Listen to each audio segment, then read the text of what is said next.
अस्सलाम वालेकुम। इस्लामाबाद में सादसा के एहतजाज का सिलसिला गुज़श्ता 23 रोज से वक्तन फवक्तन जारी है। ऑर्डिनेंस के जरिए इस्लामाबाद के तालीमी इदारे म्युनिसिपल कॉर्पोरेशन की मातहत करने के खिलाफ सादसा का ये एहतजाज अब संगीन सूरत हाल इख्तियार करता जा रहा है। आज इस्लामाबाद के डी चौक पर मुजाहिरीन, असातिज़ा और पुलिस सामने सामने आ गए। असातिज़ा डी चौक से रुकावटें हटाकर पार्लियामेंट के सामने आन पहुंचे। असातिज़ा ने सड़क को ट्रैफिक के लिए मुकम्मल तौर पर बंद कर दिया और हुकूमत के खिलाफ शदीद नारेबाजी भी हुई।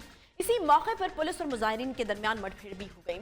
दोनों जानिब एहतजाज की वजह से तमाम एफजी इदारों में तालीमी सरगर्मियां मुअत्तल हो गई हैं। चेयरमैन जॉइंट एक्शन कमेटी फजले मौला ने कहा कि जब तक ऑर्डिनेंस की शिक 166 खत्म नहीं होती तो एहतजाज यूं ही जारी रहेगा। मगर आपको ये बताएं कि हुकूमत असातिज़ा के एहतजाज के बावजूद जो है वो अपने मौक़िफ़ पर बिल्कुल भी लचक दिखाने को तैयार नहीं है। लेकिन क्या एहतजाज को ख़त्म करवाने के लिए हुकूमत कोई हिकमत अमली इख्तियार करती है या असातिज़ा के मुतालबात ही तस्लीम कर लिए जाते हैं? क्योंकि इससे पहले भी हमने देखा है कि इस तरह की नशिस्तें होती रही हैं, बीच में एहतजाज खत्म हो जाता था और उसके बाद फिर एहतजाज का सिलसिला हम देख रहे हैं कि वो शुरू हो चुका है। हमारे साथ फजले मौला साहब भी मौजूद है, चेयरमैन जॉइंट सेक्शन कमेटी हैं। बहुत शुक्रिया फजले मौला साहब। फजले मौला साहब, पहले मुझे ये बताएगा कि हमने पहले भी अपने प्रोग्राम में इसको शामिल किया था। यकीनन तालीमी सरगर्मियाँ अगर मुअत्तल हैं तो ये बहुत बड़ा नुकसान है स्टूडेंट्स का। मुझे ये बताइए कि पहले भी जब हमने इस पर बात की तब भी आप लोग एहतजाज पर थे, फिर आप उठ क्यों गए? क्या जो यकीन दहानी आपको कराई गई थी जिसकी वजह से आप फिर एहतजाज से उठे और फिर अब आप वापस आके बैठ गए? शुक्रिया मैडम। जिस आपको मालूम है कि इस्लामाबाद के 423 तालीमी इदारों में 25 नवंबर 2021 से एहतजाज का सिलसिला जारी है और ये एहतजाज उस एक नुक्ते के अगेंस्ट हो रहा है जिसके तहत इस्लामाबाद सरकारी तालीमी इदारों को म्युनिसिपल कॉर्पोरेशन के अंडर कर दिया गया है। हमने 2 दिसंबर 2021 को एक धरना निकाला था पार्लियामेंट हाउस के सामने। हमने एक दिन का धरना दिया था। सुबह से लेकर शाम तक तकरीबन 12,000 के करीब ख़वातीन, मर्द, principal, vice principal, teaching non teaching staff उस धरने में शामिल थे। उसके बाद अगले दिन 3 दिसंबर को फेडरल मिनिस्टर ऑफ एजुकेशन जनाब शौकत महमूद साहब ने हमें अपने दफ्तर में बुलाया। हमसे कुछ वादे किए गए। हमसे कहा गया कि आप अगर थोड़ा सा रिलैक्स कर दें, आप क्लासेस ऑन कर दें, स्कूल की पढ़ाई शुरू कर दें, तो हम हुकूमत के वज़ीर के पास जाके आपके लिए कुछ करवाते हैं। इस ऑर्डिनेंस से स्कूलों को निकाल के तो दोबारा फेडरल मिनिस्टर ऑफ एजुकेशन के तहत आपको कर देते हैं। हमसे एक वादा किया, एक वादा हमने किया कि ठीक है जी, हम अब अपनी क्लासें खोल लेते हैं। हमने पढ़ाई शुरू कर दी। स्कूल में एग्ज़ाम शुरू हो गए। 15 के बजाय 20 दिन हो गए, लेकिन हमें जब मालूम हुआ कि कुछ भी नहीं हो रहा उस वादे पे जो हमारे साथ किया गया था, तो दोबारा हमें मजबूरन रोड पे आज दोबारा आना पड़ा और अपने हुकूक के लिए नहीं तो फजले मौला साहब, आप लोगों की तरफ से कोई राब्ता किया गया? जिन लोगों ने यकीन दहानी कराई थी उनकी तरफ आपने कोई राब्ता किया हो या आपने पूछा हो कि जी आपने हमसे ये कमिटमेंट की थी या ये तय किया था तो उसके मुताबिक तो कोई चीज़ नहीं हुई? जी, हमसे दो हफ्ते का टाइम हमें दिया गया था फेडरल मिनिस्टर ऑफ एजुकेशन ने भी, और जो हमारी सेनेट की स्टैंडिंग कमेटी है जिसमें हमें भी बुलाया गया था, उसमें भी तलब महमूद साहब चेयरमैन है उसके स्टैंडिंग कमेटी की। उन्होंने वहाँ पे एक सब कमेटी बनाई जिसमें हमारे तीन नाम हमने दिए थे और 3 वहाँ से सेनेटर्स थे। लेकिन मुझे अफसोस से कहना पड़ रहा है कि मेरे ख्याल में उस सब कमेटी की कोई मीटिंग नहीं हुई, कि मैं उसके बारे में कोई आगाही नहीं दी कि उसकी फर्दर कोई मीटिंग हुई है। हमें सही कहा गया कि आप पार्लियामेंट की रिस्पेक्ट करें, अपनी क्लासेस खोल दें और हम आपका मसला हल कर देंगे 15 दिन के अंदर। लेकिन 20 दिन के बाद हमें जब मालूम होता है कि न पार्लियामेंट की सतह पर कोई ऐसी बात होती है, न मिल लेवल पर कोई ऐसी बात हुई, तो मजबूर हमें दोबारा ये हुकूमत या दहानी कराने के लिए दोबारा रोड पर आना पड़ा। नहीं तो आज के एहतजाज के बाद इतनी बदमज़गी हो गई, हमने देखा कि आपस में जो है मुठभेड़ भी हो गई, तो मुझे बताएं कोई राब्ता हुआ किसी हुकूमत के किसी बंदे ने या एजुकेशन मिनिस्टर ने दोबारा से कोई राब्ता करने की कोशिश की? जिस तरह आज हम 1000 के दादा हमारे मर्द ख़वातीन टीचर, प्रिंसिपल, वाइस प्रिंसिपल निकले थे, हमें वहाँ पे रोकने की कोशिश की गई। हालांकि हमने 2-3 दिन पहले डिस्ट्रिक्ट एडमिनिस्ट्रेशन का आगाह कर दिया था कि हम पीसफुल प्रोटेस्ट होगा।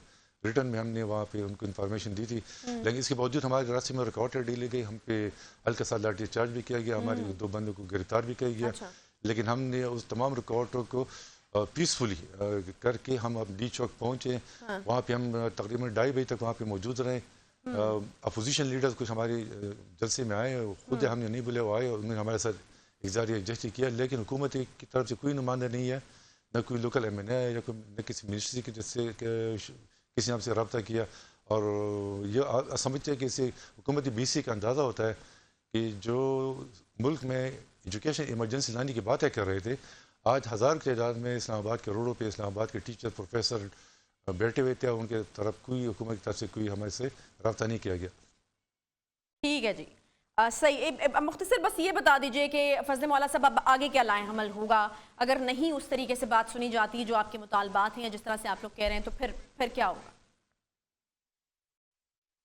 جی ہم تو چاہ رہے کہ کسی اس طرف ہمیں نہ دھکیلا جائے، ہم نہ جائے اس طرف جس سے کوئی بگاڑ پیدا ہو۔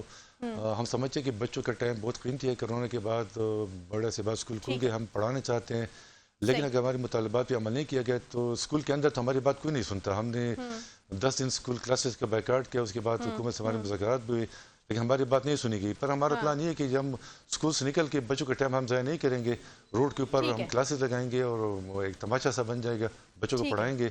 اور اس کے علاوہ اسلام آباد کی یعنی حالات اور چیزیں آگے جو ہیں وہ اور خراب ہو سکتی ہے۔ بہت شکریہ فضل مولا صاحب ہمارے ساتھ موجود تھے۔ 18ویں ترمیم کے بعد تو ویسے ہی تعلیمی معاملات صوبوں کے پاس جا چکے ہیں، تو شفقت محمود صاحب جو کہ اس وقت فیڈرل ایجوکیشن منسٹر ہیں، ان کے پاس صرف فیڈرل کا ہی ایک ایریا رہتا ہے، اور وہاں پر بھی اگر معاملات اس طریقے سے جو ہے وہ مسائل کا شکار ہیں اور تعطل کا شکار ہیں، بچوں کی پڑھائی جو ہے وہ اس کا حرج ہو رہا ہے، تو پھر ان کے فیڈرل منسٹر ہونے کا کیا فائدہ؟ یقیناً ان کو دیکھنا چاہیے اس ایشو میں جو ہے وہ ان کا کوئی انپٹ ہونا چاہیے، اور ان کو معاملات جو ہیں وہ ریزالو کروانے چاہیے جلد از جلد، بیکاز بچوں کا تعلیمی سلسلہ معطل ہوا ہے، اور یہ بہت بڑا نقصان ہے۔ کرونا کی وجہ سے پہلے ہی بہت زیادہ نقصان ہو چکا ہے، اور اب اس طرح کے آپسی معاملات کی وجہ سے بھی یہ نقصان مزید ہو رہا ہے۔ ایک چھوٹا سا بریک کے بعد واپس آتے ہیں، ساتھ میں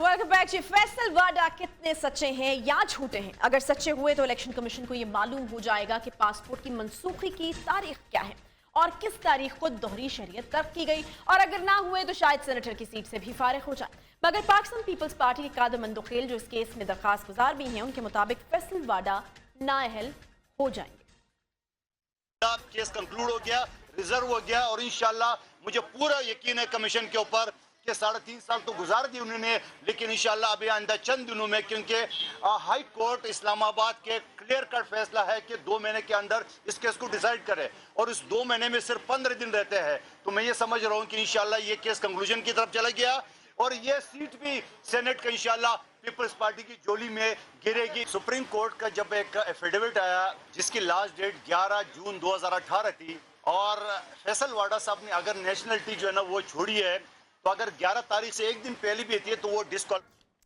الیکشن کمیشن نے پاکستان تحریک انصاف کے رہنما فیصل واڈا کی نااہلی کے لیے درخواست اس کا فیصلہ محفوظ کر لیا ہے۔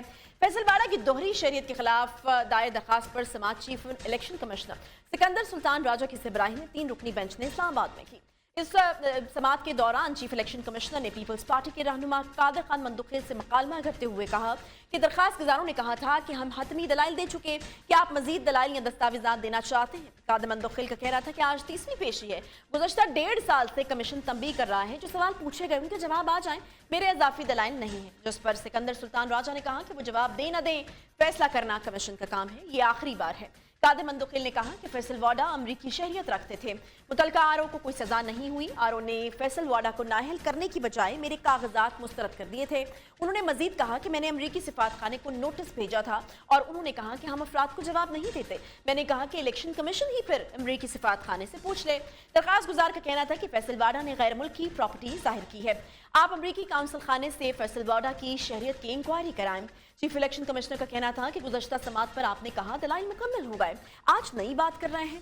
کونسل خانہ الیکشن کمیشن کے ماتحت نہیں، کمیشن انہیں نہیں لکھ سکتا۔ درخواست گزار کے وکیل آصف محمود نے کہا کہ ہم نے سارے تحریری جواب دے دیے ہیں، کمیشن فیصلہ کرے کہ کاغذات نامزدگی جمع کراتے وقت فیصل واڈا کی دوہری شہریت تھی یا نہیں تھی۔ قادر خان مندوخیل کا کہنا تھا کہ فیصل واڈا نے کاغذات نامزدگی جمع کراتے وقت جھوٹا حلف نامہ جمع کرایا اور کاغذات نامزدگی کی جانچ پڑتال کے وقت دوہری شہریت کو چھپایا۔ فیصل کے وکیل نے اپنے دلائل میں کہا کہ درخواست گزار شہریت چھوڑنے کی سرٹیفکیٹ پر بھروسہ کر رہے ہیں، ہم نے بیان حلفی جمع کرایا ہے۔ شہریت سے متعلق 2 سوالات ہیں۔ فیصل واڈا ہمیشہ سے پاکستانی شہری ہیں اور انہوں نے پاکستانی شہریت کبھی چھوڑی ہی نہیں۔ وکیل بیرسٹر معید نے کہا کہ فیصل واڈا نے کبھی دوسری شہریت حاصل کرنے کے لیے اپلائی نہیں کیا۔ برتھ سرٹیفکیٹ کے مطابق فیصل واڈا امریکہ میں پیدا ہوئے، کاغذات نامزدگی میں لکھا ہے کہ کبھی غیر ملکی شہریت کے لیے اپلائی نہیں کیا۔ पैदाइशी शहरी हैं। फैसल वाडा ने अपना पासपोर्ट मनसूख कर दिया। उनके पास कोई भी गैर मुल्की पासपोर्ट नहीं है और कागजात नामजदगी जमा कराते वक्त कोई गैर मुल्की पासपोर्ट नहीं था। मेंबर कमीशन ने फैसल वाडा के वकील से इस्तफसार किया कि कब कैंसिल किया पासपोर्ट, तारीख तो बताएं, जिस पर वकील ने जवाब दिया कि इसमें तारीख नहीं है। जब आरओ के सामने पेश हुए तो अमरीकी पासपोर्ट मनसूखी की दस्तावेजात ही जमा कराई। कागजात नामजदगी जमा कराने से पहले ही गैर मुल्की पासपोर्ट मनसूख कराया।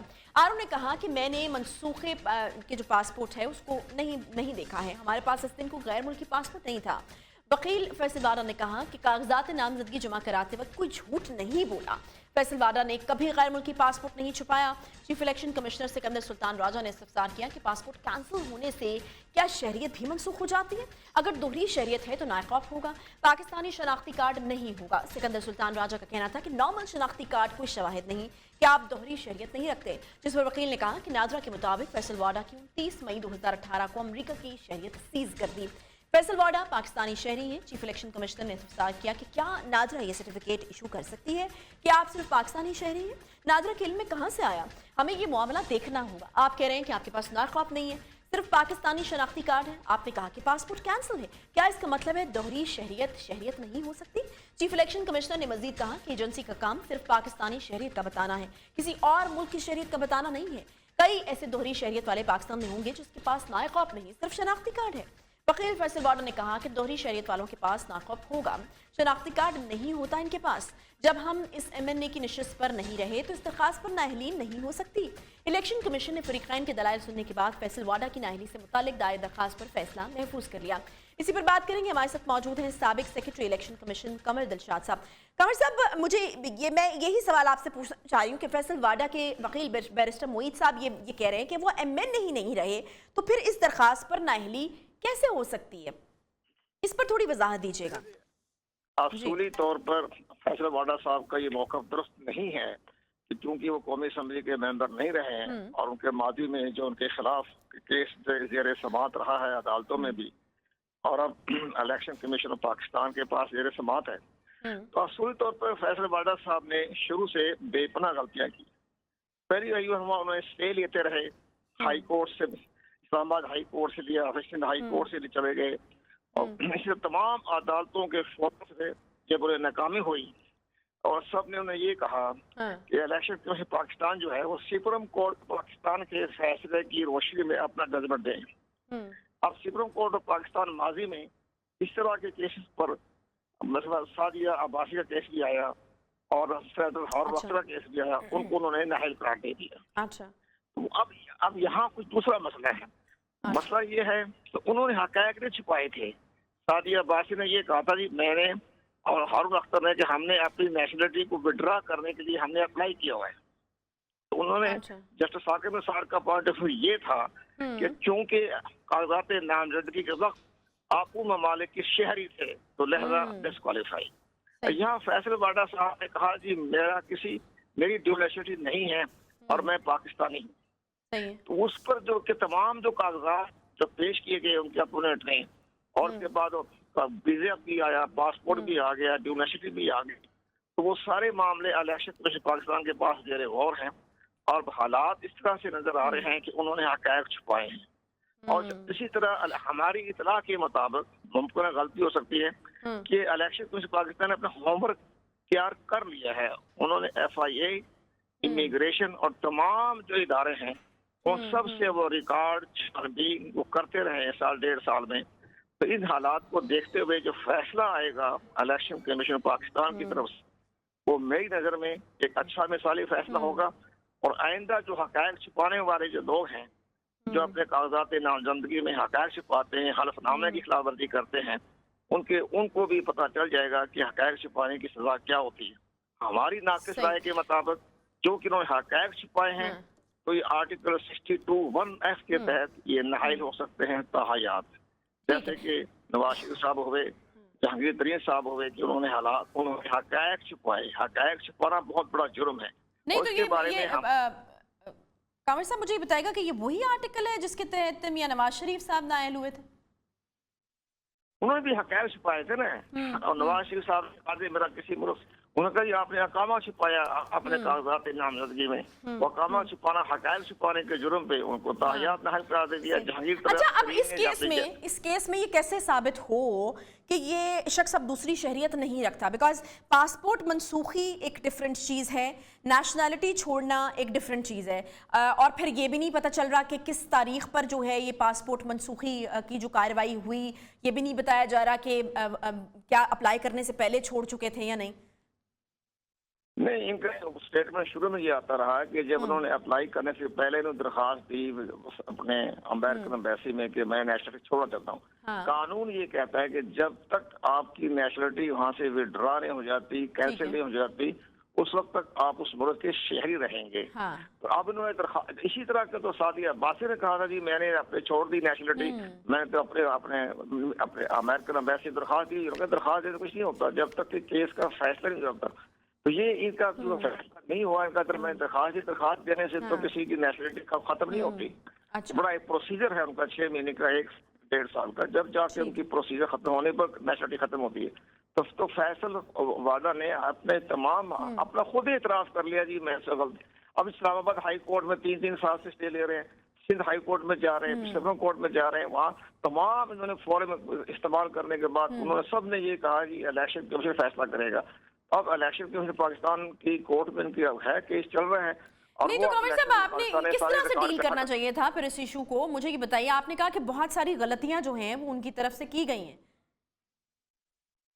ये उनको शुरू दिन से जो है जब इनका इलेक्शन कमीशन में हो रहा था उसमें अपना केस को फाइट करते, और फाइट में करने के बाद अगर ये नाइल हो जाते तो फिर वो सुप्रीम कोर्ट ऑफ पाकिस्तान चले जाते। जरा सुप्रीम कोर्ट ऑफ पाकिस्तान इनके बारे में रिलीफ देने के बारे में अपना कोई कानून के बारे में फैसला करते। अब तो तमाम फोरम में तो वो है इनके हाथ से निकल चुके हैं। अब अगर इस इलेक्शन कमीशन पाकिस्तान के फैसले नहीं तो सुप्रीम कोर्ट का फोरम है अभी, ठीक है, इलेक्शन कमीशन के फैसला चैलेंज हो सकता है। फोरम तो मौजूद है, सुप्रीम कोर्ट ऑफ पाकिस्तान का फोरम मौजूद है, लेकिन ज़ाहिर है कि आपको स्टे मिलना जो है मुश्किल है। स्टे कैसे देंगे कि 4 साल से मुकदमा चल रहा है, अब स्टे किस बात का चलेगा? कमर साहब, कितने % चांसेस हैं कि कल जो फैसला है वो फैसल वाडा के खिलाफ आ सकता है, वो नाअहल हो सकता है?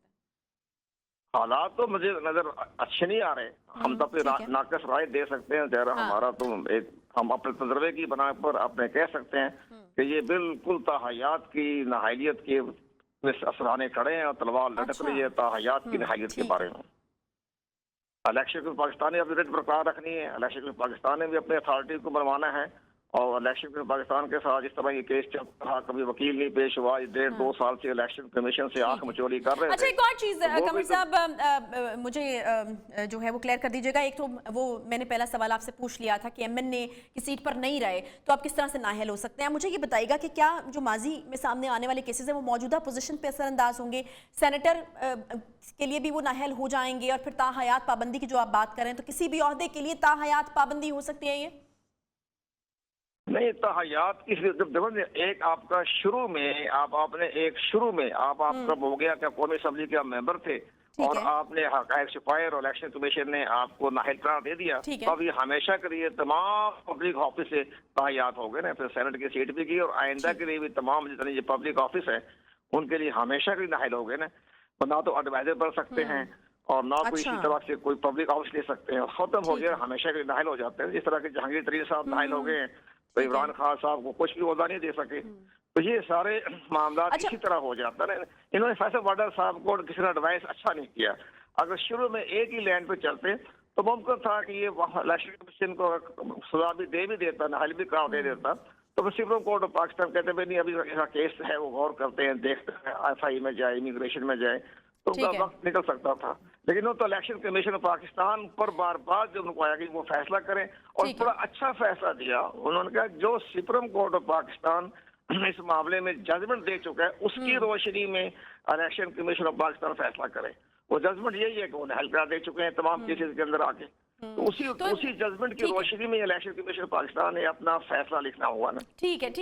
एक और चीज मैं पूछना चाही थी कमर साहब कि ये आपने कहा कि ताहयात नाअहली हो सकती है, सुप्रीम कोर्ट का एक फोरम भी मौजूद है, वहां से किसी किस्म के किसी रिलीफ का कोई चांस नहीं? रिलीफ देने के तो हर जगह फोरम होता है, फोरम तो होता है। इनका भी इलेक्शन कमीशन के बारे में भी बाकायदा कानून में लिखा हुआ है कि जब वो अपना फैसला करें तो उन पे सुप्रीम कोर्ट ऑफ पाकिस्तान में 30 दिन के अंदर अंदर जा सकते हैं, अपील कर सकते हैं। अपील ठीक है, आपने कहा कि वहाँ स्टे नहीं लिया जा सकता, फॉरम मौजूद है, जो है वो आप सुप्रीम कोर्ट इसलिए नहीं दे सकती क्योंकि ये नजर आ रहा है कि 4 साल से ये तो अदालतों से आखिर में चोरी कर रहे हैं। ठीक है, आखिर में आके सर ये रिलीज देना मेरी नातिस राय में तो बनता तो नहीं है, बाकी सुप्रीम कोर्ट ऑफ पाकिस्तान के अपने जवाब देते हैं। सही जी, बहुत शुक्रिया। कमर दिलशाद साहब अपनी माहिराना राय जो है वो हमें दे रहे थे। यकीनन वो साबिक सेक्रेटरी इलेक्शन कमीशन में रहे हैं और उनकी राय बड़ी अहम है। वो ये मानते हैं कि ताहयात नाअहली की एक तलवार जो है वो लटक रही है। बहरहाल जब फैसला कल सामने आएगा तो पता चल जाएगा। बहरहाल एक बड़ा धचका करार दिया जा रहा है इसे इमरान खान के कैंप के लिए, पीटीआई के लिए एक बड़ा धचका हो सकता है कि फैसल वाडा जो है उनके ऊपर ताहयात नाअहली जो है वो लागू हो जाए और फिर सियासत में जो है वो फैसल वाडा का नाम ना रहेगी। ये बड़ी डिप्रेसिंग न्यूज़ यकीनन हो सकती है उनके लिए। बड़े बचने की कोशिश की, बड़े लंबे अरसे से हम ये देख रहे हैं कि ये केस चल रहा है। कमर दिलशाद साहब इसको मानते हैं कि बहुत सारी गलतियां जो हैं वो फैसल वाडा की तरफ से की गई खुद को बचाने के लिए इस सारे अरसे में। एक छोटा सा ब्रेक लेंगे, ब्रेक के बाद वापस आते हैं, साथ रहिए।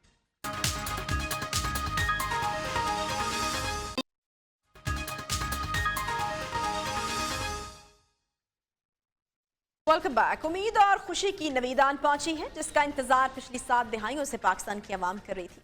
मौजूदा हुकूमत ने हर मसले का हल तलाश कर लिया है जी। मुआशी, समाजी, मुआशरती, कौमी, बैन अल-अक़वामी गर्ज हर मसले का हल पाकिस्तान तहरीक इंसाफ की हुकूमत ने अब तलाश कर लिया है। अद्वियात क्या मईशत भी संभल जाएगी अब, बल्कि दुनिया की तरक्की याफ्ता कौमें आकर पूछा करेंगी कि ऐसा क्या है जिसने पाकिस्तान को रातों रात अमीर भी बना दिया और दवासाजी में खुद कफील भी कर दिया।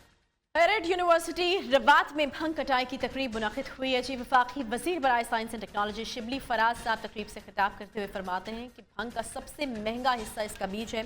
भंग के बारे में तासुर यह है कि इसका गलत इस्तेमाल होता है। जो भंग से प्रोडक्ट्स बनते हैं वो ड्रग्स से ज़्यादा मुनाफा बख्श हैं। वफाकी वज़ीर शिबली फराज ने कहा कि भंग दवाइयों में भी काम आती है, इंडस्ट्रीज़ में भंग की फाइबर काम आती है, दरामद बरामद दोनों में काम आता है। अगस्त में काश की गई भंग को अब काट लिया गया है। हुकूमत वक्त भंग की काश्त से लोगों की फसलों में अब वैरायटी लाना चाहती है। वज़ीर मौसूफ के मुताबिक हुकूमत ने वजारत एग्रीकल्चर, FPR, वजारत सेहत और दीगर स्टेक होल्डर से मिलकर पॉलिसी बनाई है। सोचने की बात यह है कि अगर भंग की काश्त इतनी ही मुफीद है तो इससे कबल हुकूमतों ने इस मंसूबे को क्यों ना शुरू किया और दुनिया अफगानिस्तान में मनशियात के मुतालिक फसलों के खिलाफ क्यों है। अगर भंग की काश्त इस कदर अहमियत की हामिल है अद्वियात साजी में, तो फिर हर किसी को इजाज़त क्यों नहीं दी जा रही, लाइसेंस की ज़रूरत क्यों पेश आ रही है। इसी पर बात करेंगे। हमारे साथ मौजूद हैं असिस्टेंट प्रोफेसर डॉक्टर उमर हबीब जो कि प्रोजेक्ट इंचार्ज हम्प हैं। बहुत शुक्रिया डॉक्टर साहब। डॉक्टर साहब मुझे ये बताइएगा कि आखिर क्या इंकलाब आने वाला है, पाकिस्तान की मईशत में कितना फ़ायदा होने वाला है, ये जो प्रोजेक्ट है ये किस तरीके से इस मुल्क के लिए फ़ायदा मंद है। आपको भी यकीनन इल्म है कि इस पर बहुत ज़्यादा तनकीद भी हो रही है। जी आयशा, देखिए इसमें जब कोई भी काम एक नया शुरू किया जाता है तो उसमें पॉजिटिव और नेगेटिव दोनों तरह की वाइब्स और दोनों तरह की व्यूज़ उस पर आते हैं। तो हम मतलब इसी कोशिश में हैं कि हम जो हेम्प के हवाले से या जिसको कॉमन ज़ुबान में आप भंग कहते हैं उसके बारे में जो पब्लिक का एक तासुर है कि ये सिर्फ एक नेगेटिव प्लांट है, वो तासुर को हम ख़त्म कर सकें। और जहाँ तक इसके मुनाफा बख्श होने का सवाल पैदा होता है या इसके मेडिसिनल यूज़ का सवाल पैदा होता है तो उसमें ये दुनिया में अब तकरीबन 40-45 के करीब ममालिक हैं जहाँ पे इसकी लीगल काश्त की जा रही है। और आपकी जो मेडिसिनल इंडस्ट्री है उसमें ये बहुत सारी ऐसी आपकी जो आप कह लें कि मुतरवक दवाएँ हो जाएंगी जो कि पहले बहुत ज़्यादा एक्सटेंसिव लेवल पे यूज़ की जाती थी लेकिन उनके बहुत ज़्यादा साइड इफ़ेक्ट्स भी थे। अच्छा, नहीं तो क्या इसको उन दवाओं की जगह इस्तेमाल किया जाएगा या दवाएं बनाने में ये मौसर होगी और हमारी जो मेडिसिन इंडस्ट्री है वो किस हद तक खुद कफील हो जाएगी आपके ख्याल में इसके बाद? अच्छा, इसमें थोड़ा सा मैं इस चीज़ को एक्सप्लेन कर देता हूँ कि इसमें दो तरह की इंडस्ट्रीज़ इन्वॉल्व हैं। एक मेडिसिनल हेम्प है और एक इंडस्ट्रियल हेम्प है। मेडिसिनल हेम्प में हमारा जो बड़ा फोकस होगा वो CBD ऑयल प्रोडक्शन पे होगा। CBD ऑयल इसके फूलों से हासिल किया जाता है और जो आपकी मेडिसिनल इंडस्ट्री में इस्तेमाल होता है डायरेक्टली भी इस्तेमाल होगा और बहुत सारी इससे जो रिलेटेड बाय प्रोडक्ट्स हैं वो भी बनाई जाएंगी। اس کے ساتھ ساتھ جو دوسری قسم ہے جس کو ہم انڈسٹریل ہیمپ کہتے ہیں وہ اس سے ریشہ حاصل کیا جائے گا جو اس کے تنے سے حاصل ہوگا اور وہ فائبر بنانے کے کام آئے گا جو آگے چل کے آپ کی کلاتھ میکنگ میں کام آئے گا اور وہ کاٹن انڈسٹری کے اوپر لوڈ کو کام کرے گا. اچھا ڈاکٹر صاحب مجھے یہ بتائیے گا کہ یہ لائسنسنگ کے حوالے سے ابھی کیا پالیسی وضع کی گئی؟ اس میں یہ اس وقت پالیسی جو ہے وہ ڈیولپ کر لی گئی ہے. اس میں ministry of science and technology اس کو لیڈ کر رہی ہے. تو انیشلی جو 100 فارمرز ہیں ان کو اس کی لائسنسنگ کی جائے گی کیونکہ دیکھیں اس میں ایک سوشلی اور جو ابھی کہہ لیں کہ پاکستان میں جو اس کی انلیگل کاشت کچھ علاقوں میں ہو رہی ہے تو وہ سارا نارکوٹک ایلیمنٹ ہے. اس میں وہ ورائٹیز چل رہی ہیں جس سے نارکوٹک پروڈکٹس بنتی ہیں. تو ابھی لائسنسنگ کرنے کا ایک تو ایشو یہ ایک تو اس میں پیچھے تھیم یہ بھی ہے کہ تھوڑا واچ اینڈ وارڈ رہے گا, لوگ لیگل بزنس کی طرف آئیں گے. لیکن میں آپ کو ایک چیز بتا دوں کہ یہ صرف پہلے 1-2 سالوں کے لیے ہی ہے. جیسے ہی یہ چیز مارکیٹ میں آئے گی اور فارمر اس کو انڈرسٹینڈ کرے گا کہ اس پہ پروفٹ لیول اور اس میں جو لیگل بزنس میں اس سے منافع ہونے جا رہا ہے وہ آپ کی اس وقت ہمارے ایگریکلچر سسٹم میں مطلب آئی کین اوپنلی سے دیٹ کہ ہمارے اس وقت کے ایگریکلچر سسٹم میں جتنی بھی کراپس لگائی جا رہی ہیں ان سب سے زیادہ منافع بخش ہوگی. اچھا تو جب یہ چیز پبلک کے سامنے آ جائے گی تو آپ کی کنٹری میں جو انلیگل بزنس یا جو نارکوٹک اچھا ڈاکٹر صاحب ایک خدشہ obviously یہ بھی ہے کہ جب اس طرح سے اس کو لیگل کر دیا جائے گا کسی حد تک, ایک خدشہ یہ بھی ہے کہ اس کا استعمال پھر بہت زیادہ بڑھ جائے گا. اس کو روکنے کے لیے بھی کیا کوئی حکمت عملی پیرالل آپ نے ڈیسائیڈ کی ہے کہ اس کے نقصانات سے کس طرح بچا جا سکتا ہے اگر اس سے فائدے حاصل کیے جا رہے ہیں؟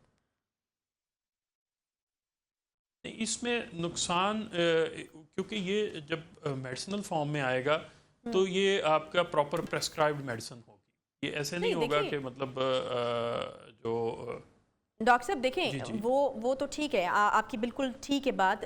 جب اس فارم میں آئے گا تب نا, آپ نے یہ بھی کہا لائسنسنگ کا بھی کہا کہ لائسنسنگ 2 سال بعد جو ہے وہ ختم ہو جائے گی. پھر آپ ہی کہہ رہے ہیں کہ اس کے اوپر پروفٹ جو ہے وہ بہت زیادہ ہو جائے گا. تو جب اوپنلی اس کو کاشت کیا جانے لگے گا وداؤٹ لائسنس کے تو پھر یہ مسائل ہو سکتے ہیں. تو آپ لوگوں نے اس کو بھی دیکھا ہے کہ اس طرح کے مسائل اگر ہوتے ہیں تو ان کو کس طرح سے ان سے بچا جا سکتا ہے؟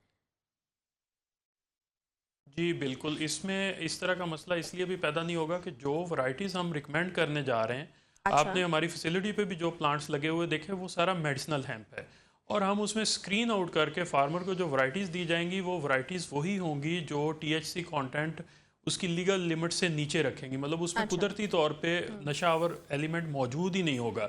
تو اس لیے پھر اس کے غلط یوز کا کوئی ایسا سوال پیدا نہیں ہوتا. اس میں صرف CBD آئل جو ہمارے ریکوائرڈ کانٹینٹ ہے اس کے اکارڈنگ نکلے گا. قدرتی طور پہ ان پلانٹس میں یہ کیپیسٹی ہوگی کہ وہ نشہ آور ایلیمنٹ اس میں پیدا نہیں ہوگا. ٹھیک ہے. اچھا افغانستان میں یہ چیزیں پھر آپ جو اس طرح کی فصلیں کاشت کی جاتی ہیں اس کے اوپر ہم دیکھتے ہیں کہ بہت زیادہ کرٹیسزم آتا ہے. اس دنیا کا بہت زیادہ کرٹیسزم جو ہے وہ اس کے اوپر آتا ہے. تو اس چیز کو بھی جو ہے وہ رکھا گیا ہے یا اس طرح کی کوئی چیز ہمیں فیس کرنی پڑ سکتی ہے؟ نہیں, ہمیں اس میں کوئی چیز فیس نہیں کرنی پڑے گی بلکہ ہمارا کچھ ایریا جس میں اس طرح کی کوئی پروڈکٹ آلریڈی تھی بھی ہم انشاءاللہ آگے چل کے ministry of science and technology کے ساتھ PCSIR کی کولیبریشن کے ساتھ ہم اس میں کیپیسٹی بلڈنگ پہ بھی کام کریں گے. وی ول ٹرین دا فارمرز. کوئی مطلب ہمارے کنٹری میں کچھ ویلیز ایسی ہیں جہاں پہ قدرتی طور پہ یہ گرو کی جاتی ہے تو ہم ان فارمرز کو بھی ٹرین کریں گے کہ وہ انلیگل کی بجائے لیگل بزنس میں آ جائیں تو وہ آپ کا بلکہ جو نیگیٹو امیج ہے وہ مزید پازیٹیو میں چلا جائے گا. ٹھیک ہے, صحیح جی. اسسٹنٹ پروفیسر ڈاکٹر عمر حبیب پروجیکٹ انچارج ہیمپ ہمارے ساتھ موجود تھے. بہت شکریہ جی ڈاکٹر عمر حبیب صاحب ہمیں جوائن کرنے کے لیے. بہرحال حکومت کا ایک بڑا فیصلہ جس کو ہم دیکھ رہے ہیں کہ سوشل میڈیا ہو گیا, مین اسٹریم میڈیا ہو گیا, بہت زیادہ تنقید کا نشانہ بھی جو ہے وہ بنایا جا رہا ہے اور بہت سارے لوگ جو ہیں وہ اس کے اوپر تنقید کرتے ہیں. تو یہ بھی کہا جاتا ہے کہ بالکل PTI حکومت کا ویسا ہی منصوبہ ہے جس طرح کہ مرغیاں پالنے کا ایک منصوبہ تھا, انڈوں کے حوالے سے ایک بزنس شروع کرنے کا ایک منصوبہ تھا اور ساتھ گائے بھینسوں والے جو منصوبے شروع کیے گئے تھے, یہ بالکل ویسا ہی کوئی منصوبہ ہے PTI حکومت کا. जिससे कोई फ़र्क नहीं पड़ने वाला है। बहरहाल लेकिन जो लोग इस प्रोजेक्ट के हामी हैं और जो ये समझते हैं कि प्रोजेक्ट जो है वो बहुत बड़ा प्रोजेक्ट है, वो तो ये कहते हैं कि हम इससे जो हैं वो बहुत ज़्यादा पैसे कमा सकते हैं, हमारी मईशत के ऊपर इसके बड़े मस्बत किस्म के असरात पैदा हो सकते हैं और हम जो हैं वो इसको फिर बाहर भी भेजा करेंगे और इसके अलावा फिर यहाँ पर भी मेडिसिन इंडस्ट्री में इसका एक बड़ा अच्छा इस्तेमाल हो सकता है। तो दोनों तरह की राय जो हैं बहरहाल पाई जाती हैं। इसके साथ ही प्रोग्राम का वक्त यहाँ पर ख़त्म होता है। आपसे इंशाल्लाह अगले हफ्ते मुलाकात होगी। ख्याल रखिए।